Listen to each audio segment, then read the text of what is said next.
Thank Hi, you. John Quick, live on Biltmore Street. So, the thing's historic preservation. Without this, I don't know that the church gets historically preserved. It's historically 10 years. Right. And then the second piece is you said some buildings get improved so that they extend their life. This seems to be a logical extension and improvement, and it's going to improve the entire neighborhood. I think we should get behind it and support it. Thank you. You can see it from Biltmore Street. Actually, I can't.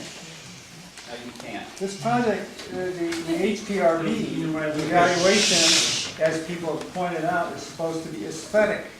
I don't think many people have an aesthetic response to this design. It's overpowering. It's just too much. It's excessive. It should be lower by at least 2 stories. You'd find a lot more people going along with it if it were not so immense. That's all. You sit in the back? Oh, I live at the Saxony Apartments, in Clarkfield Place. I actually really want to applaud the developers for taking on such a, like a large project, and I think it definitely is going to shake things up, and that's why everybody's making noise. But I think it adds a real anchor to this area, which this area lacks. The only thing people really view this area, especially my age, in this city, they come here is just a place to go get drunk, and that's it. I'm not saying that obviously I don't understand the residents here. You know, you have your feelings about it or whatever, maybe you don't go out past 10 o'clock. But I feel that this has become almost, it's very crime, it's crime ridden. I can think of numerous of my friends have been mugged here. My girlfriend has been mugged. My friend's girlfriend's been mugged. I had my car broken into over a year ago here. I think this hotel really, it's a change. It's a change here. You're bringing in new people. You're bringing in new money to spend money around here. It's livening up the atmosphere.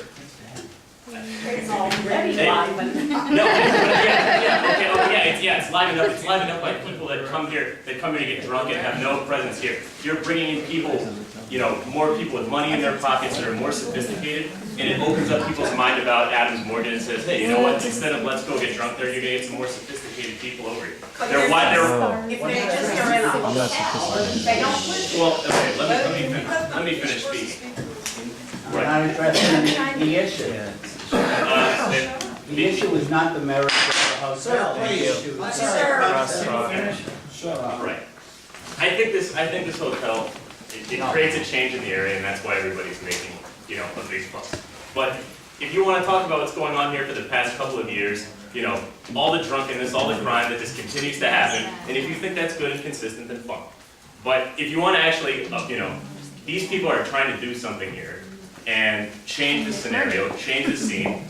They've done a great job at, really making it, compatible with the aesthetic of the neighborhood. They've taken into the account of preserving the church and the community, and they're opening and listening, to everybody's response here.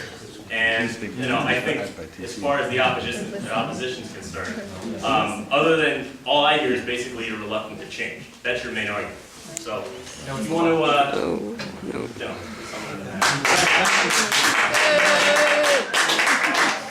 Shanko, this lady. Oh, yes. Violet, Alger, oh, yes. Thank God. Thank you. Thank you, Wilson. All right, let me first start off by saying this. I'm the guy from the CAC. That's the Citizens Advisory Committee to the Police. Now, for Christmas, we gave away 300 bikes, had 300 kids, brought in DJs, and kept kids off the street. No crime. Now, these gentlemen, who people refer to as the boys, the Foxhall boys, are now men. They've been working on this project for 7 years. My God. Then, the gentleman over here just explained to you the crime, the drunkenness, the lewdness. And people are saying that that this community can't sustain, can't take change? You, my madam, my queen, you talk about unity. Every day we see each other, you pet my dog, and I say good morning to you. I think that that's unity in this neighborhood. And I applaud you, and I applaud Mrs. Bonnie and different people like that in this neighborhood that have accepted me when I came here 3 years ago. Okay? Now, outside of that, right, on Halloween, right? We also did a Halloween event down there at the 1620 V Street Police Station, where we took kids off the street again.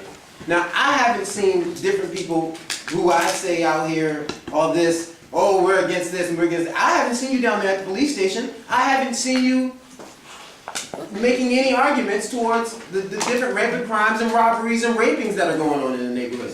Nothing. And then, now let me finish.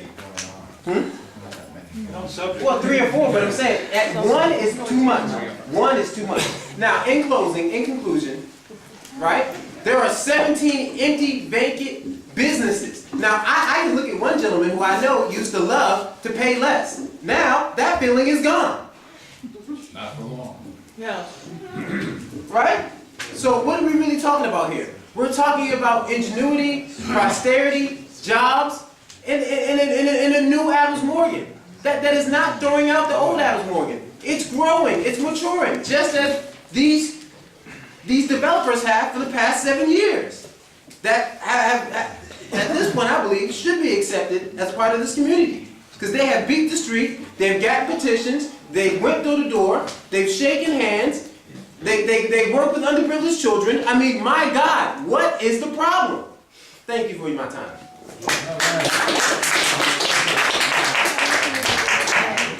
I think that's wonderful, but really what this forum tonight is about the preservation issue. And if it weren't for the hotel, the church would not be here. And that's what you have to remember. And I'm kind of reiterating what he said, but they have worked tirelessly to improve the aesthetic, and I think they've gotten it. And I think you've got the space, the light, and everything that you need to preserve this church and have something new going on that's great for the community. But this is about preservation, and it's not going to happen if this hotel isn't built. And I don't think they can do any more than they've done. That's not important. Thank you. Mr. Jerkovic? Hi, my name's Al Jerkovic.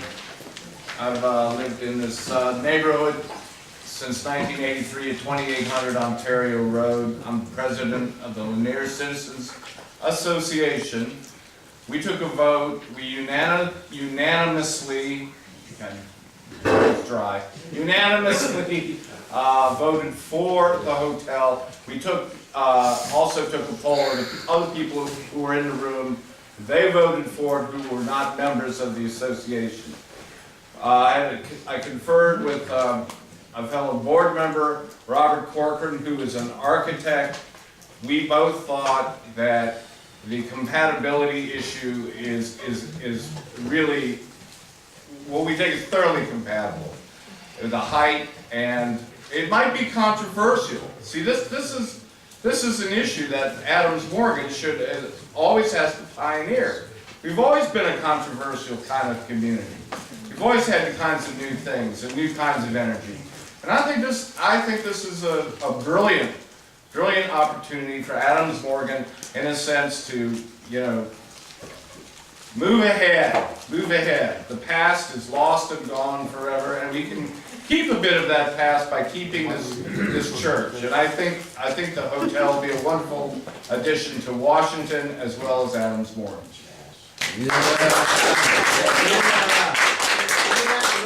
The gentleman in the black jacket, Patrick, and then Mr. Wilkes. So, Clifton Hayward, Lanier Place, Lanier Heights Citizen Association, to reference the October meeting and then to open it back up to the developers and the team, because the plan has changed. You have, from my understanding, taken into consideration comments regarding the materials. So because that is the topic at hand, can we get back and focus on what you did to integrate the building into the community and aspects that are unique to this side of the tracks? And perhaps with all the crosstalk and back talk, I think the Lanier Heights group should just succeed to Mount Pleasant, because I'm honestly, this is a shock to hear this community talk in this way. I'm just appalled, basically. So maybe we should discuss succeeding to Mount Pleasant. So. Here, here. Yeah. But point that, can we talk a little bit more about the design? Sorry.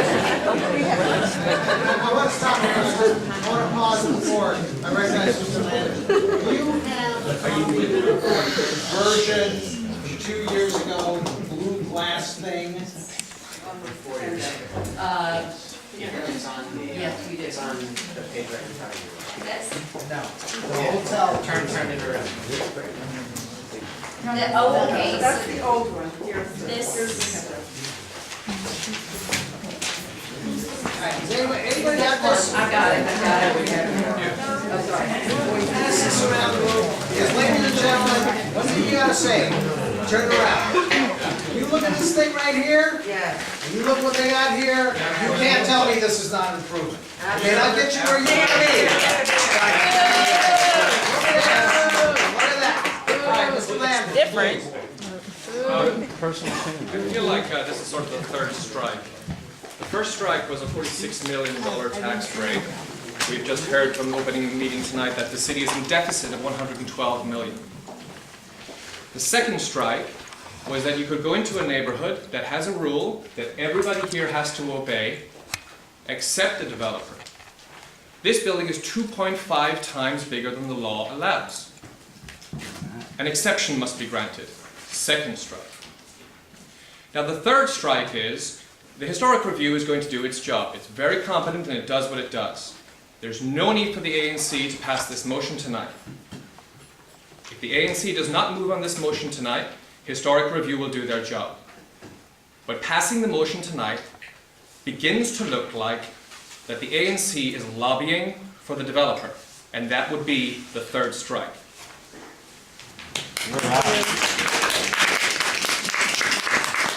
Mr. Wilkes?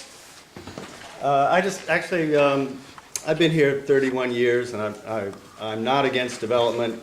I understand that things have to move forward. First, I had a point of clarification. You said that